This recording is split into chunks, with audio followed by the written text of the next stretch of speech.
어느덧 11월이 되었습니다. 오늘은 11월 1일인데요. 오늘부터 다시 잠언의 말씀을 묵상하게 되었습니다. 잠언을 한마디로 한 단어로 정리한다고 한다면 여러분 어떤 단어가 생각이 나십니까? 계속해서 반복적으로 듣게 되는 지혜라고 하는 단어가 아마도 잠언을 한 단어로 정리한다면 지혜라는 단어가 생각이 나실 것입니다.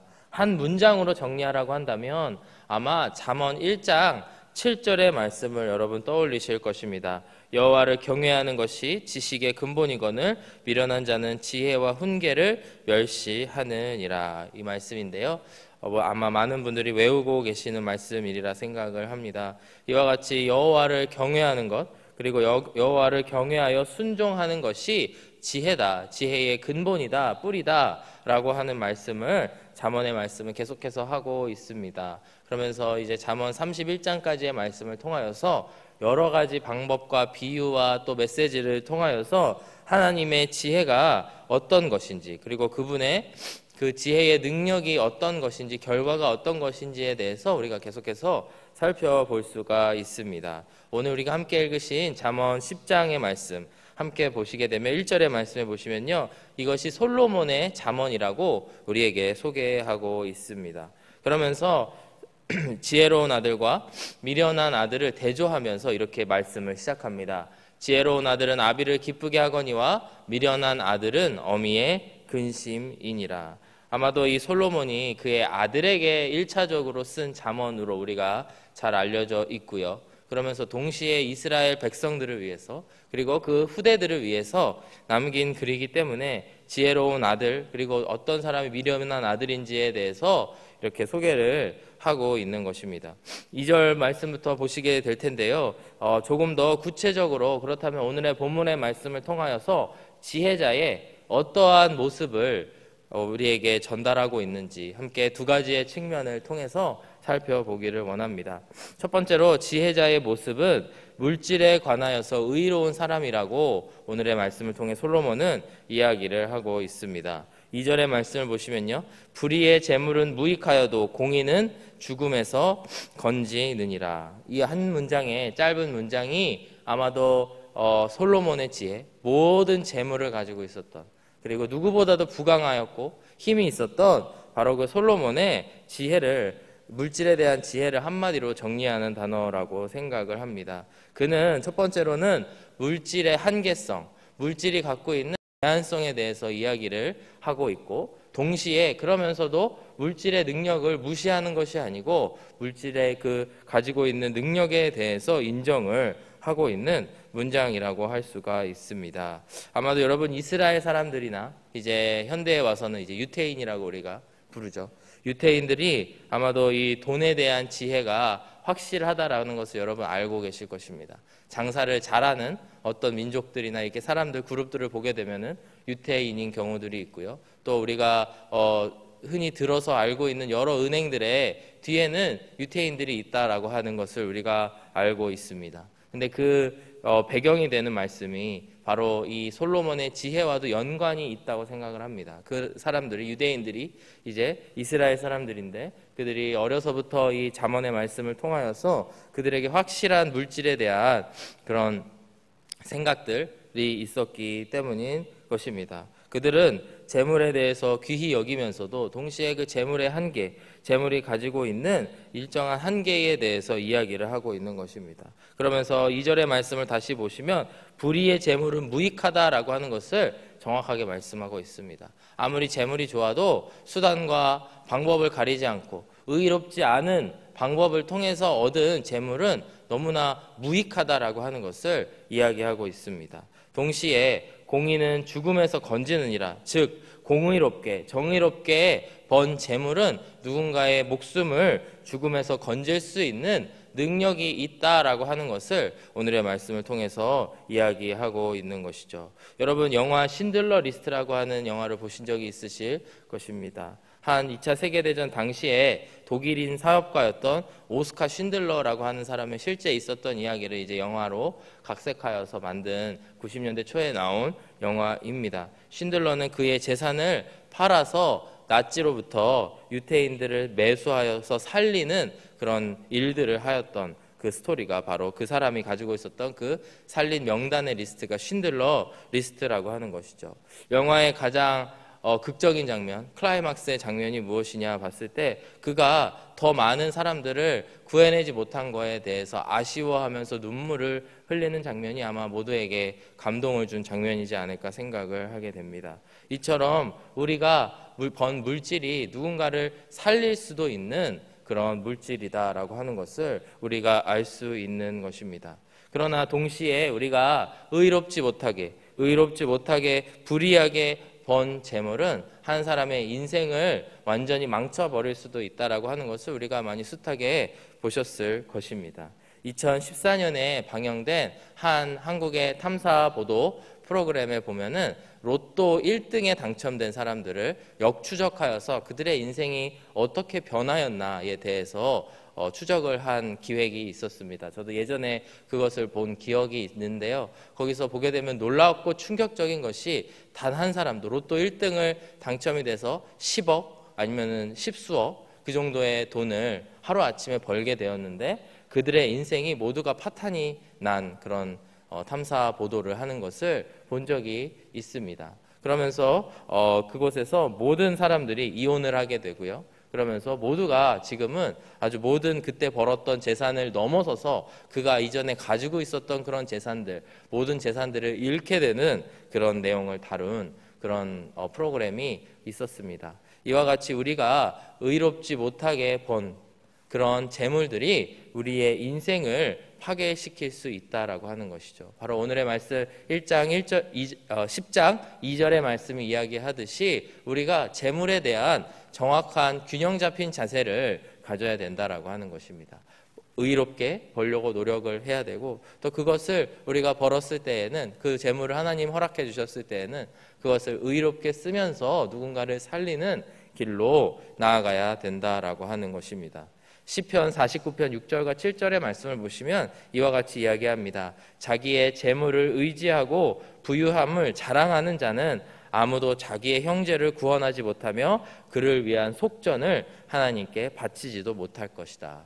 즉 무슨 이야기를 하고 있냐면요. 자기의 재물을 의지하고 그것을 자랑하는 자들은 자기의 형제, 자기에게 너무나 중요한 사람이지만 또 어느 정도 거리가 있는 사람, 그 사람의 생명을 구원하는 데에 아무 도움이 안 된다라고 하는 것이죠. 왜냐하면 그를 위한 속전, 즉 속죄제를 이야기합니다. 예수님께서 우리를 위해서 대신 돌아가서 속죄물이 되셨던 것처럼 우리가 그 사람의 죄를 위해서 대신 돈을 내준다거나 하는 변상을 해준다거나 하는 것인데요. 속전을 하나님께 바치지도 못할 것이다. 왜냐하면 너무 아깝기 때문이죠.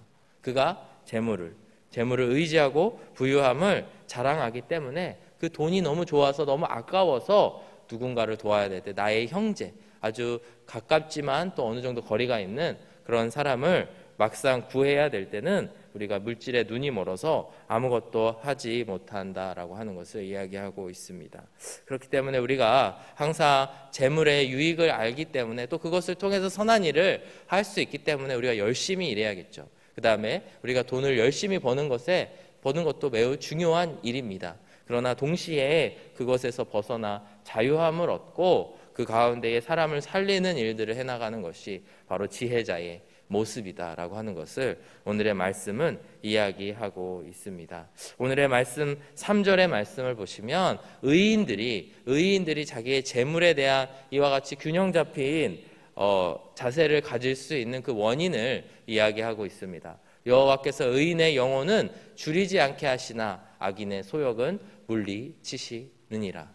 우리가 물질만 보고 향해 갈 때 악인과 같은 모습들이 있지만 결국에 악인들의 소욕은 하나님께서 물리치시고 동시에 의인들의 모습, 물질의 자유한 모습을 보인 그 의인들의 영혼은 하나님께서 결코 줄이지 않게 하신다라고 하는 것을 오늘의 말씀을 통해 솔로몬은 고백을 하고 있다라고 하는 것입니다. 따라서 우리는 돈을 벌되 의롭게 벌어야 되며 그 의롭게 번 돈을 의롭게 생명을 살리는 곳에 사용하여야 된다라고 하는 것이죠.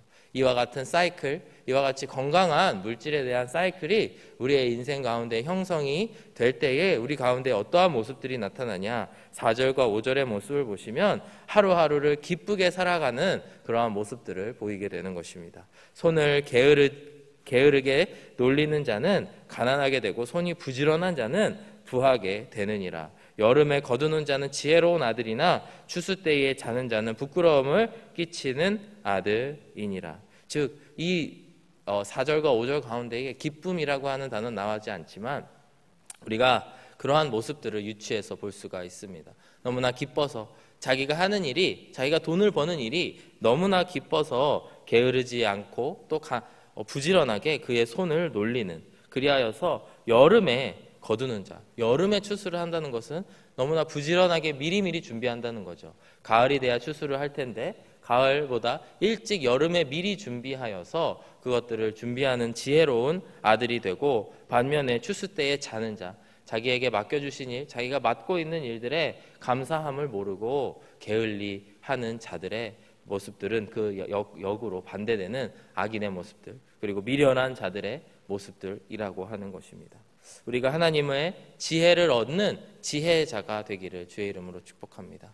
우리가 특별히 잠언의 말씀을 통해서 하나님의 하늘의 지혜가 나에게 임하여지고 내 안에 체화되어서 그와 같은 인생을 하나님 지혜로운 자들처럼 살아가게 되기를 주의 이름으로 축복합니다. 근데 오늘의 말씀을 통하여서 물질에 관하여는 우리가 하나님을 신뢰함으로 결코 우리의 영혼을 줄이게 하지 않으시는 그 하나님을 믿고 믿음으로 나아갈 때에 우리 안에 기쁨이 넘치게 되고 또 물질에서도 자유함을 얻게 되고 동시에 우리가 충분히 부하여질 줄로 믿습니다. 이와 같은 균형 잡힌 물질에 대한 세계관을 가지시고 오늘 하루를 또 살아가시기를 주의 이름으로 축복합니다. 그리고 우리 눈앞에 펼쳐져 있는 여러 가지 유혹과 시험의 일들을 이겨내시고 극복하시면서 영화 신들러 리스트의 그 신들러처럼 생명을 살리시는 저와 여러분들의 모든 우리들의 귀한 인생들이 되어지시기를 주의 이름으로 축복합니다. 오늘의 6절 이하의 말씀을 함께 살펴보실 텐데, 두 번째로 지혜자의 모습은 어떠한 모습이냐?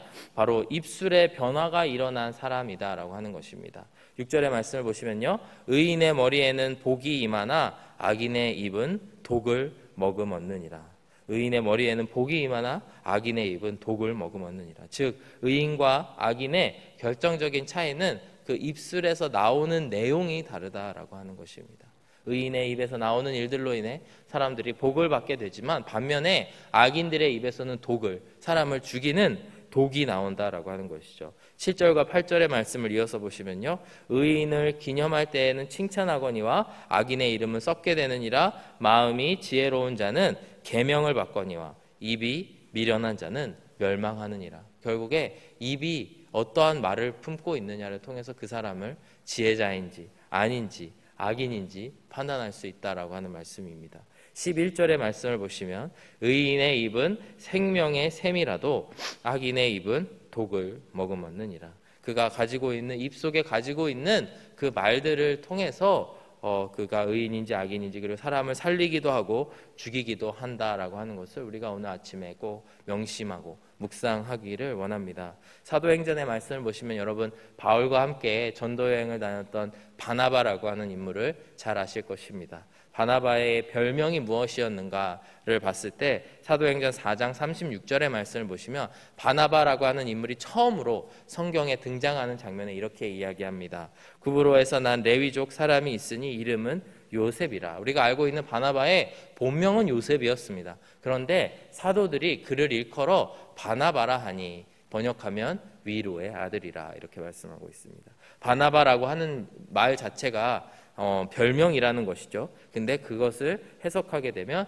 위로의 아들이다. 영어로 이야기하면 son of encouragement. 계속해서 encourage를 하는 그런 사람이 바로 바나바였다라고 하는 것이죠. 여러분 나중에 바나바와 바울이 이제 전도여행 가운데에 다툼이 있어서 서로 다른 지역으로 가게 되죠. 그 결정적인 이유가 무엇이었습니까? 바로 마가복음을 쓴 이 요한 마가라고 불리우는 이 마가가 계속해서 전도여행 가운데에 방해가 되는 것입니다. 그래서 사도 바울은 마가를 이번 여행에서 놓고 갑시다 이야기를 하는데, 바나바는 아닙니다. 그래도 이 사람을 잘 데리고 가서 우리가 함께 이 사람을 키워갑시다, 이런 이야기를 하는 것이죠. 거기에서 의견이 충돌이 되어서 갈라서게 되는데, 나중에 바울은 이 모든 것을 회상하면서 마치 그때 바나바가 옳았던 것처럼, 그리고 그때에 있었던 앙금들은 모두 해결이 된 것처럼 이야기를 합니다. 그러면서 바울이 바나바를 회상할 때에도 바로 이 사람이 위로의 아들이었고 한 사람의 생명을 살리는 그런 사람이었다라고 이야기를 할 수 있는 것입니다. 우리도 이와 같이 바나바처럼 누군가를 위로하고 격려하고 또 사랑으로 보듬어주는 말들이 입술에 넘쳐나게 되었으면 좋겠습니다. 그리고 우리가 분명한 지혜자와 같이 우리가 위로하고 힘이 되어지는 그런 모습들을 우리 안에 보여지게 되는 것이 지혜자의 참된 모습인 줄로 믿습니다. 베드로전서 3장 10절의 말씀을 보시면 베드로 사도는 이렇게 말씀합니다. 그러므로 생명을 사랑하고 좋은 날 보기를 원하는 자는 혀를 금하여 악한 말을 그치며 그 입술로 거짓을 말하지 말고. 즉 우리가 생명을 사랑하고 한 생명을 사랑하며 동시에 좋은 날 보기를, 하나님, 예수님 다시 오실 그 좋은 날을 기대하는 사람들이라면 우리가 혀를 금하여 악한 말을 그쳐야 된다. 그리고 입술로 거짓말을 하지 말아야 된다 말씀을 하고 있습니다. 우리가 한편으로는 입술에서 이 말 가운데에 악한 말들, 독한 말들이 나오지 않게 막는 것, 나에게 너무나 유혹이 되지만 그것을 막는 것이 참 너무나 우리가 힘써야 될 일들인 줄로 믿습니다. 사도 베드로도 이와 같이 우리의 혀를 금해야 되고 그 가운데에 우리가 정말 지혜자와 같이 예수님 다시 오실 그날을 기다리는 지혜자와 같이 살아가야 된다고 이야기를 하고 있습니다. 하지만 이것에는 한계가 있죠. 우리가 아무리 나의 입술을 깨물고 그런 독한 말, 악한 말을 하지 않으려고 해도 우리 안에 있는 죄성이 계속해서 우리에게 악한 말들을 하게 유혹을 하고 있습니다. 그럴 때에 우리가 구해야 될 것이 바로 성령 충만인 줄로 믿습니다. 우리 안에 성령님이 내주하시고 그 내주하시는 성령님 가운데 우리가 충만하여질 때에 우리 가운데 가장 먼저 변화되는 것이 입술의 고백들, 입술의 말들이 변화된다라고 하는 것이죠. 우리가 지난주에 함께 살펴보신 에베소서 8장 18절에서 20절까지의 말씀을 보시면 성령 충만하라고 사도 바울이 이야기합니다. 술 취하지 말라, 이는 방탕한 것이니 오직 성령으로 충만함을 받으라. 그러면서 이어지는 19절과 20절의 말씀을 보시면 성령 충만한 자들 가운데 나타나는 모습들을 이와 같이 기록하고 있죠. 첫 번째는 시와 찬송과 신령한 노래들로 서로 화답하며, 서로라고 하는 말씀을 통해 바로 이 형제 자매들 신앙의 공동체 가운데에서 시와 찬송과 신령한 노래들로 교제한다라고 하는 것이고요. 두 번째로는 너희의 마음으로 주께 노래하며 찬송하며, 하늘에 계신 하나님을 바라보면서 날마다 찬송을 하는 것이죠. 20절의 말씀을 보시면 세 번째로 범사에 우리 주 예수 그리스도의 이름으로 항상 아버지께 감사하며, 즉 우리 가운데에 감사와 찬송과 또 우리 가운데 또 교제가 넘쳐나게 된다라고 하는 것입니다. 사랑하는 여러분, 우리가 우리의 삶을 한번 뒤돌아보았으면 좋겠습니다.